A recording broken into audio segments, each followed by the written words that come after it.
Hello friends, ये position of adverb का ये है आपके सामने सेकंड वीडियो।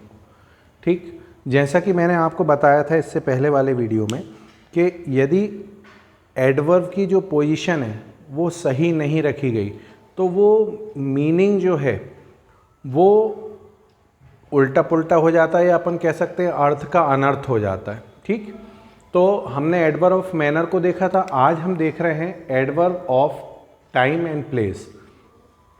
ठीक है ना। तो वर्ब के बाद हम एडवर्ब का यूज़ करते हैं, एक चीज़।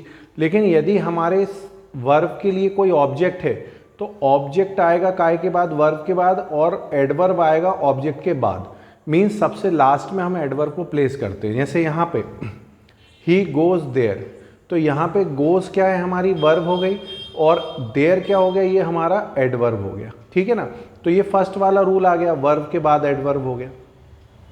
लेकिन यदि मान लीजिए हमारे पास जो हमारा ऑब्जेक्ट है, ठीक, उसके बाद अगर हम कभी भी वर्ब के लिए अगर हमारे पास ऑब्जेक्ट है तो ऑब्जेक्ट के बाद ही हम उसका एडवर्ब यूज़ करते हैं। ठीक, ये सेकंड वाला रूल हो गया। ये तो इजी वाली चीज़ें हैं कि वर्ब के बाद एडवर्ब लगाना है। यदि वर्ब के साथ ऑब्जेक्ट दिया हुआ है तो ऑब्जेक्ट के बाद एडवर्ब लगाना है। तो ये तो सिंपल रूल हो गए।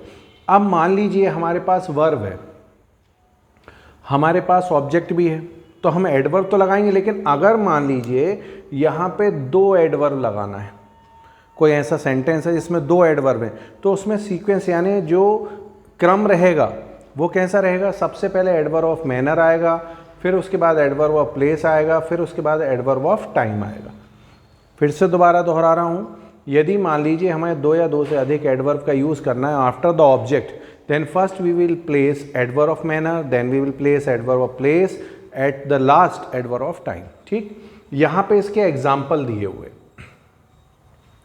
शी वेप्ट बिटरली, ठीक, ये एडवर्ब ऑफ मैनर हो गया। ठीक, प्ले ग्राउंड, ये एडवर्ब ऑफ सेकेंड नंबर पे क्या था हमारा, प्लेस। फिर last evening adverb of time. Clear हुआ। जहां पर हमारे पास वर्ब है, वर्ब के बाद अगर हम कोई एडवर्ब लगाते हैं तो एडवर्ब ऑफ मैनर, उसके बाद सेकंड प्लेस पर एडवर्ब ऑफ प्लेस, और थर्ड पे आता है adverb of time. He comes regularly, फिर वही एडवर्ब ऑफ मैनर, फिर उसके बाद एट द स्टेडियम, ठीक, ये हो गया adverb of place. Every morning, this is adverb of time. Clear हो गया।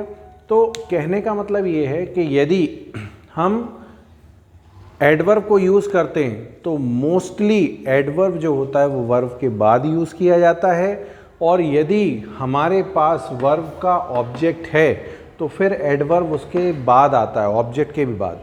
और अगर कभी ऐसी कंडीशन बनती है हमारे सामने कि हमें दो या दो से अधिक एडवर्ब लग रहे हैं सेंटेंस में, तो उनका क्रम ये है, पहले मैनर, फिर प्लेस, और फिर टाइम।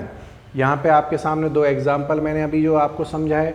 जैसे यहाँ पे she wept bitterly at the play ground last evening, bitterly manner हो गया, प्ले ग्राउंड आपका प्लेस हो गया, लास्ट इवनिंग ये हो गया टाइम हो गया।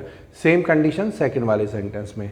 तो माय डियर फ्रेंड्स, ये आपके सामने सेकंड वीडियो जिसमें एडवर्ब ऑफ टाइम और प्लेस के बारे में आपने समझा कि इसको कहाँ पर प्लेस करते हैं। क्योंकि मैंने आपको बता दिया, if the position is not correct तो आपका जो मीनिंग होगा सेंटेंस का वो हमेशा गड़बड़ आएगा, कभी ना कभी उसका मीनिंग जो आप निकालना चाहिए वैसा नहीं निकलेगा। So please remember the places to place the position of adverb. ठीक, thank you. If you like the video, please do like, share and subscribe it. Thank you.